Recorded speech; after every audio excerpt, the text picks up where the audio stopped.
Oh, ito pa, isang tanga.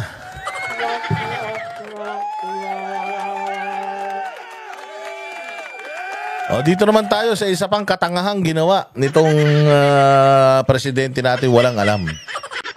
Tayo na inaayos niya yung Philippine at US relations doon sa mga tao na palabas na ng Amerika. Ibig sabihin, mga talunan na, mga natalo sa eleksyon, mga pa-outgoing na, kung siya yun ang kinakausap niya, ito masaklap. Kapag hindi ka inimbita ng incoming president, putyang ina, para maipakita mo sa Pilipinas na hindi ka kawawa, kunyari, friends mo pa din ng Amerika.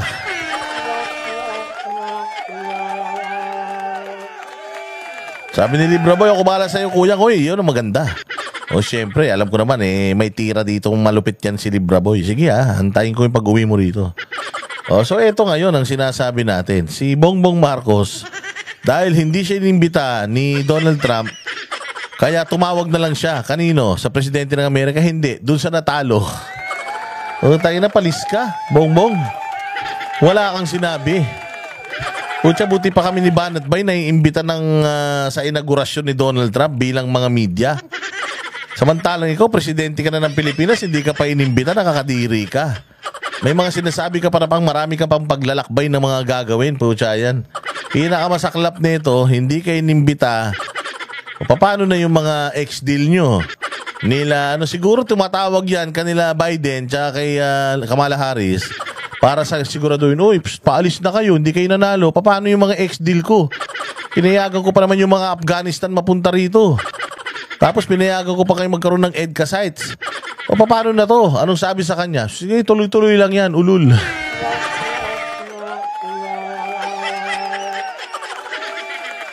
Masabi lang na may connection pa rin sa Amerika ang walang hiya. Hindi sigurado lang niya, hindi ba nangako kayo sa akin? Hindi niyo pa binibigay, natalo na kayo. So paano na to? Yari ka ngayon, Bongbong. Sa lahat ng mga pinaghirapan mo, yung mga kinain mong mga salita, napunta lang sa wala. Akala mo siguro hindi mananalo pa rin yung mga magkakaroon ng mga second term yung mga inaasahan mong mga kaibigan.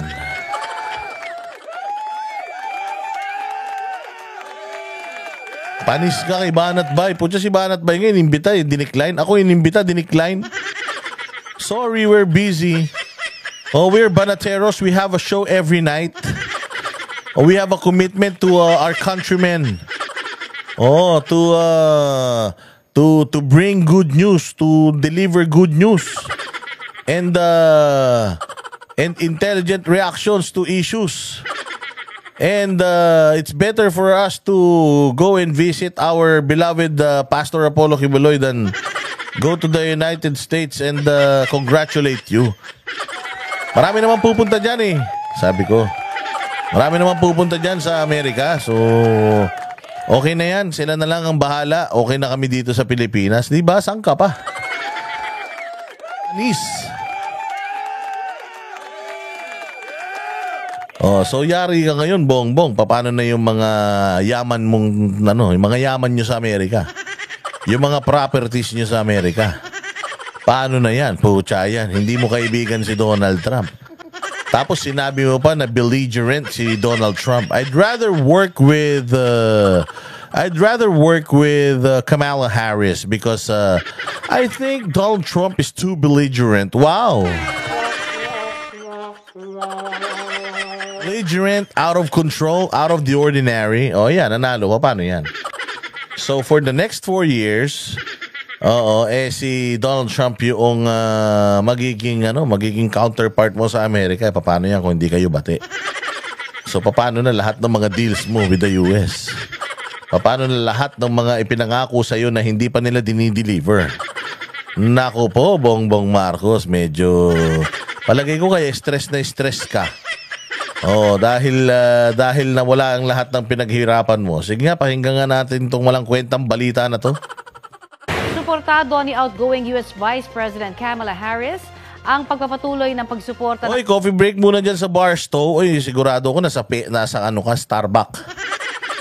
Sumakay ka ng roller coaster dyan Defenders of the Sun Muntik na kami sumakay ni Ninong Randel ng roller coaster kaya lang di ako kasya. Ingat, konti na lang, kalahati na lang. Nasa Las Vegas ka na Sa Barstow ka na pala. Sige, mag-ingat ha, Defenders of the Sun. Uminom ka na maraming kape, huwag ka matutulog. Huwag ka matutulog sa biyahe, ha?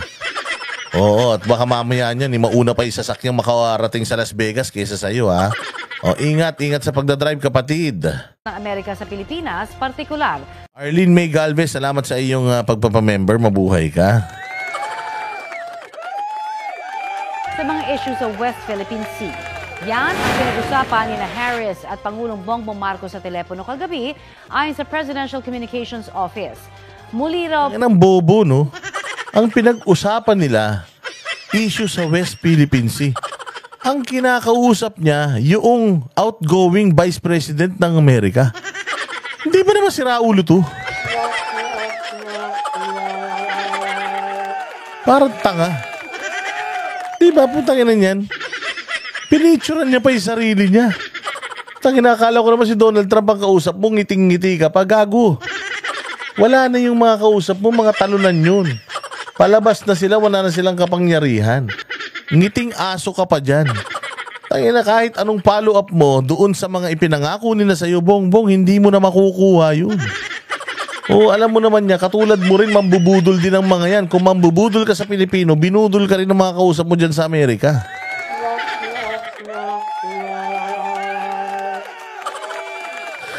Ganyang katanga yan. Tinan mo, di ba? Saan ka makakita ng gantong presidenteng wala sa sarili?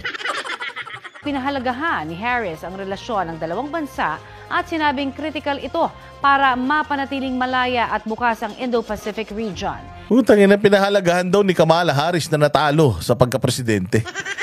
Ano ngayon, kahit si Defenders of the Sun, pahalagahan niya, wala naman siya magagawa dahil normal na tao na lang si Kamala Harris. Hindi na siya vice president, hindi siya presidente. Putang ina niyan. Ba't kinakausap mo pa?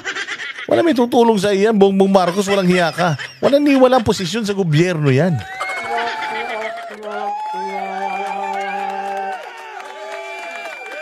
Walang hiya naman. Sabi ni Mind Green, GMA naman, daming issue naman ito pang binalita. Issue rin yan. Issue ng katangahan. Ay, sus ko. Tuwan-tuwa pa si Engo to. Tangina, labas ipin, yung mata talagang tantalizing, Tangina, bagong ligo ka pa dyan, ha? Walang hiya naman talagang. Ganda ng relo ni Bongbong, ganda ng relo. Patingin nga ng relo mo, Bongbong.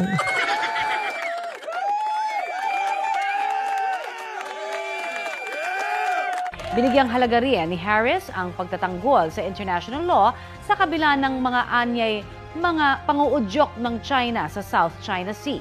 Nagpasalamat naman si Bongbong, I don't know what's going on in your mind. Bakit ka makikipag-usap sa mga irrelevant na tao? Irrelevant meaning wala na silang silbi. Wala na silang kapangyarihan. Wala na silang say. Sabi ko nga sa'yo, kahit mag-big team mga yan mamaya, walang magbabago sa gobyerno ng Amerika. Hindi ko maintindihan, Bongbong, ano ba yung tinitira mo kasi? Kung ano man yung tinitira mo, itigil mo na yan, Bongbong. Iba tama mo, matindi. Matindi trip mo, bad trip talaga. Pangulong Marcos sa anyay matibay na partnership ng Pilipinas at ng Amerika. Inimbitahan din ni Pangulong Marcos si Harris na muling bumisita sa Pilipinas. Tangina, pinabisita niya na lang sa Pilipinas. Bisita ka rito. At yung pinabibisita, sisigilin mo personal. Wala na yan. Kung ano yung ipinangako nila sa'yo, Bongbong Marcos, yun lang naman ang tinawag mo sa kanila. Assurance. Kung ano man ang ipinangako nila sa'yo, kung ano man ang ipinangako nila sa'yo, Bongbong, wala. Hindi mo na makukuha yung kahit ano pang gawin mo. Kahit umiyak ka ng bato. Kahit tumae ka ng bubog. Wala na yun.